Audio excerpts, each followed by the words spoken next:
मैं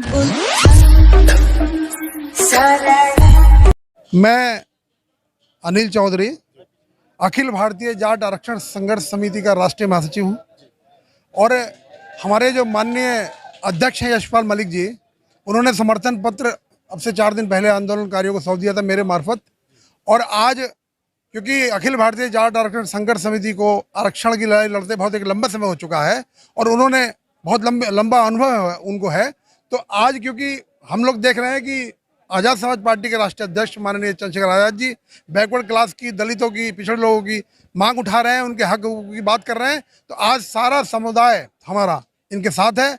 और जो कल मुजफ्फरनगर में पंचायत हुई है जिसमें 20 लाख लोग पहुंचे हैं वहाँ, कम से कम उन 20 लाख लोगों का समर्थन भी आज़ाद समाज पार्टी को ही प्राप्त है। क्योंकि गाजीपुर बॉर्डर पर जितने दिन आंदोलन चला, चंद्रशेखर आज़ाद जी हमारे आंदोलन के बीच बने रहे, उन्होंने अधिकार की बात की और उन्होंने कहा कि हम आपके साथ हैं, आप लड़िए चुनाव को।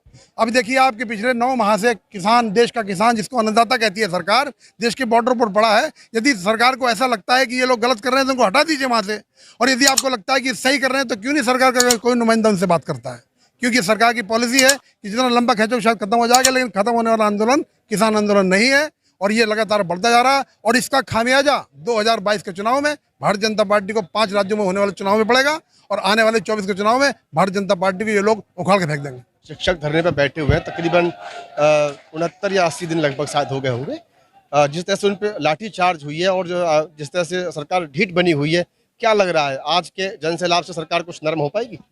ये सरकार बहरी, गूंगी, क्या कहना चाहिए, सब कुछ हो सकती है।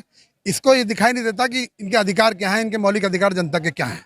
यदि जब पिछड़ा वर्ग आयोग ने भी इनके आंदोलनकारियों के पक्ष में अपनी रिपोर्ट सरकार को सौंप दी है, तो माननीय योगी जी ने कहा था कि 7 दिन के अंदर हम आपको नियुक्ति दे देंगे। 70 दिन हो चुके थे उस समय जब इन पर लाठीचार्ज हुआ, जिसमें बहनों के हाथ, कई बहनों के हाथ भी टूट गए हैं। ये क्या देश का लोकतंत्र आप जानते हो जिंदा बचा है?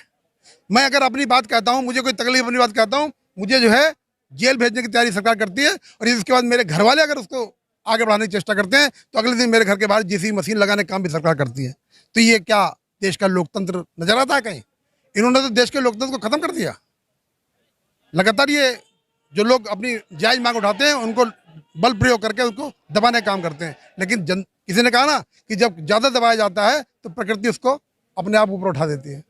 मैं आपको ये बताऊं कि राष्ट्रीय महासचिव होने के बाद भी मैं आज़ाद समाज पार्टी से भी जुड़ा हुआ हूँ। मैं आज़ाद समाज पार्टी जिला अध्यक्ष पीलीभीत के पद को भी सृजित कर रहा हूँ। सर, अपना नाम बता दें आप। मेरा नाम अनिल चौधरी है। अनिल चौधरी जी, तो ये अनिल चौधरी जी थे पीलीभीत से। उनका कहना है कि जो है आंदोलन के साथ साथ 2022 के लिए भी उनका समर्थन जो है वो चंद्रशेखर आज़ाद जी के लिए। और